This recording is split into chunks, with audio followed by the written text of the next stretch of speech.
जो आज हम सीखेंगे कि हम समतुल्य परिमेय संख्या कैसे ज्ञात करते हैं। तो समतुल्य परिमेय संख्या ज्ञात करने के लिए हमें सबसे पहले पता होना चाहिए कि परिमेय संख्याएं क्या होती हैं। तो हमें ध्यान में रखना है कि परिमेय संख्या क्या होती हैं। ऐसी जैसे p/q फॉर्म में हम कोई नंबर लिखा है, p/q मीन्स p यहाँ पर कोई भी नंबर हो सकता है, 0 1 2 एट्सेट्रा। ऐसे ही q की जगह पर भी हम 0 को नहीं लेंगे, 0 के अलावा 1 2 3 कोई भी नंबर ले सकते हैं। तो जो हमारा रूप फॉर्म होकर आएगा वो हमारा परिमेय संख्या कहलाएगा। 4/5 को हम परिमेय संख्या बोल सकते हैं। ऐसे ही हो गया जैसे 3/2 लिखते हैं हम, ये भी हमारा परिमेय संख्या हो जाएगा। लेकिन अगर हम 7/0, हमारा अगर डिनोमिनेटर भी 0 हो जाएगा, ये हमारा फ्रैक्शनल नंबर नहीं कहलाएगा।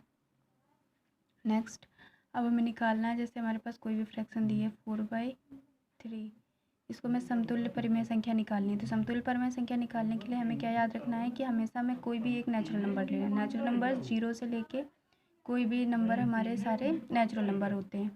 तो 4/3 है हमारा फ्रैक्शन, इसमें हमें जो भी नेचुरल नंबर सेलेक्ट करना उसी नंबर का हम डिनोमिनेटर और न्यूमरेटर दोनों में मल्टीप्लाई करेंगे। मान लेते हैं हमने 2 से मल्टीप्लाई करा दिया, तो ये 8/3 दूनी 6, 8/6 ये हमारा हो गया समतुल्य परिमेय संख्या। अगर हमसे बोलता है कि 4 परिमेय संख्या बताइए, तो पहली परिमेय संख्या ये हो गई। दूसरी परिमेय संख्या निकालने के लिए हम इसमें 3 से मल्टीप्लाई करा लेंगे, तो ये हमारा हो जाएगा दूसरी परिमेय संख्या।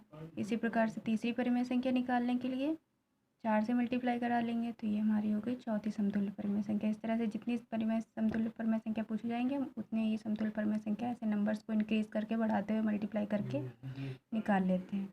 तो गाइस, जिसको भी समझ में आ गया है सभी लोग बताएं कमेंट से कि किसे किसे अच्छी तरह से समझ में आ गया है। परिमेय संख्याओं की तुलना अब हमें सीखना है कि कैसे करते हैं। हमें भी पूछा गया है कि इन दोनों में से कौन सी परिमेय संख्या छोटी है और कौन सी बड़ी है। तो जैसे हमारे पास एक पेयर ये है परिमेय संख्याओं का, एक पेयर हमारे पास ये है। तो इसमें हमें पूछा जाए ये वाले में कि इसमें कौन सी छोटी और कौन सी बड़ी परिमेय संख्या है। तो डिनोमिनेटर जब दोनों फ्रैक्शंस का सेम होगा तो हम उसके न्यूमरेटर को कंपेयर करते हैं। तो यहाँ पर क्या है, 7 इज़ ग्रेटर देन 4, तो हमारा 7 बड़ा है, मीन्स हमारी 7/3 फ्रैक्शन ये हमारी इस तरह से, यानी 4/3 हमारी लोअर फ्रैक्शन है और 7/3 हमारी इससे बड़ी फ्रैक्शन है।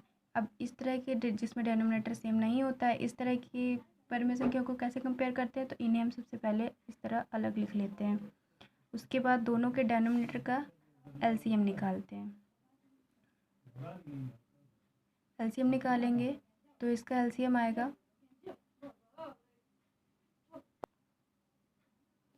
63, सॉरी हाँ सही है, 63 हमारा एलसीएम आ गया। अब जो भी एलसीएम आया है उसको हम यहाँ पर लिख लेते हैं दोनों फ्रैक्शंस के सामने। अब हमें क्या करना है, पहले वाले फ्रैक्शन के डिनोमिनेटर से इसको डिवाइड करना है। कितना आएगा डिवाइड करने पे, 7। अब इस 7 का हमें न्यूमरेटर और डिनोमिनेटर दोनों में मल्टीप्लाई करके लिख देना है। इसी तरह से इसमें 21 से डिवाइड करेंगे 3 आएगा और 3 से मल्टीप्लाई करके लिख देंगे, तो ये आ जाएगा हमारे 7 7 जब 49 और 3 5 जब 15, यानी ये हमारे दो फ्रैक्शन हमें मिल गई, 49/63 और 15/63। अब दोनों में डिनोमिनेटर सेम हो गए, तो जैसे हमने पहले किया था न्यूमरेटर को कंपेयर करेंगे, तो 49 और 15, तो 49 हमारा ग्रेटर है, इट मीन्स 49 जो हमारा ये फ्रैक्शन है, ये कौन सी फ्रैक्शन थी जिसमें हमारा 49/63 आया था, ये हमारी फ्रैक्शन थी 7/9, मीन्स 7/9, और ये हमारी फ्रैक्शन थी 5/21। इन दोनों में हमारी कौन सा, तो हमारा 15 ये इसका आंसर है, इट मीन्स 49 ये वाली फ्रैक्शन हमारी बिगर फ्रैक्शन होगी। इस तरह से हम कंपेयर कर लेते हैं दोनों का। अगर दोनों के न्यूमरेटर और डिनोमिनेटर सेम हो तो इक्वल फ्रैक्शंस हो जाएंगी। डिनोमिनेटर सेम होगा तो हम इस तरह से कर लेंगे, और जब तक डिनोमिनेटर सेम नहीं होगा तो एलसीएम के थ्रू पहले डिनोमिनेटर को सेम करते हैं हम, और देन उसके बाद हम फिर दोनों को कंपेयर करते हैं। Okay, thank you. तो जिसे भी वीडियो समझ में आ गया है वो लाइक करके बताएं।